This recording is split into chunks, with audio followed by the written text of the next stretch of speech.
தற்போதைய அண்மைச் செய்தி.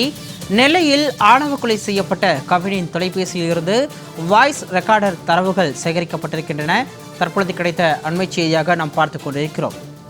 நெல்லையில் ஐடி ஊழியர் கவின் ஆணவ படுகொலை செய்யப்பட்ட நிலையில் அவருடைய தொலைபேசியிலிருந்து வாய்ஸ் ரெக்கார்டர் தரவுகள் சேகரிக்கப்பட்டிருக்கின்றன. தற்பொழுது கிடைத்த அண்மைச் செய்தியாக நாம் பார்த்துக் கொண்டிருக்கிறோம்.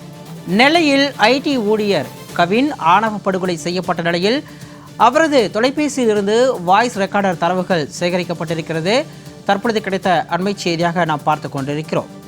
ஒரு மாதமாக கவினும் அவருடைய காதலி சுபாஷினியும் பேசிய ஆடியோ தரவுகள் சேகரிக்கப்பட்டுள்ளதாக தற்போது அண்மை தகவல் கிடைக்கப்பட்டிருக்கிறது. கூடுதல் விவரங்களோடு நெல்லையிலிருந்து செய்தியாளர் செல்வராஜ் இணைப்பில் இருக்கிறார். அவரிடம் விவரங்களை கேட்டு பெறலாம். வணக்கம் செல்வராஜ். தமிழகத்தையே உலுக்கிய இந்த கவின் ஆணவ படுகொலை விவகாரத்தில் சிபிசிஐடி விசாரணையானது தொடர்ந்து நடைபெற்று வரக்கூடிய நிலையில் தற்பொழுது கவினுடைய செல்போனில் இருக்கக்கூடிய ஆடியோ ரெக்கார்டுகள் தரவுகள் சேகரிக்கப்பட்டிருப்பதாக தகவல் கிடைக்கப்பட்டிருக்கிறது. அதில் கிடைக்கப்பட்டிருக்கக்கூடிய தகவல்கள் என்ன, விரிவான விவரங்களை வழங்கலாம். நிச்சயமா சிகாமணி, நெல்லை மாவட்டம் பாளையங்கோட்டை கேடிசி நகரில் கடந்த மாதம் 27ஆம் தேதி கவின் ஆணவ படுகொலை செய்யப்பட்டதை தொடர்ந்து அவர் பயன்படுத்திய செல்போன் போலீஸ் ஏற்கனவே பாளையங்கோட்டை காவல் நிலையத்திலிருந்து சிபிசிஐடி போலீசாரிடம் ஒப்படைக்கப்பட்டது. இந்த நிலையில் சைபர் கிரைம் போலீசார் உதவியுடன் தற்போது செல்போனில் உள்ள தகவல் அனைத்தும் சேகரிக்கப்பட்டு வருகின்றன. அதில் கவினும் சுபாஷினியும் பேசிய ஆடியோ இருந்ததாகவும், சுபாஷினி ஏற்கனவே எனக்கும் கவினுக்கும் தான் இந்த பிரச்சனை தொடர்பாக நன்றாக தெரியும், இதில் யாரும் தலையிட வேண்டாம் என தெரிவித்திருந்தார்.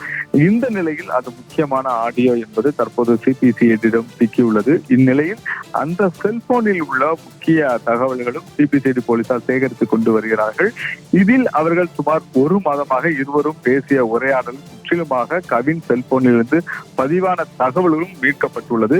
இதைத் தொடர்ந்து சிபிசிஐடி போலீஸ் வட்டாரங்கள் என்பது இந்த தகவலை மீட்டுள்ளதாக தகவலை தெரிவித்துக் கொண்டு வருகிறார்கள். மேலும் சிபிசிஐடி அலுவலகத்தில் 2வது நாளாகவும் துப்பாக்கி ஏந்திய போலீசார் பாதுகாப்புடன் தற்போது சுர்ஜித் மற்றும் அவரது தந்தை சரவணன் ஆகிய 2 பேரும் அந்த காவல் நிலையத்தில் வைத்து தங்கள் விசாரணைகளை மேற்கொள்ளப்பட்டு வருகிறது.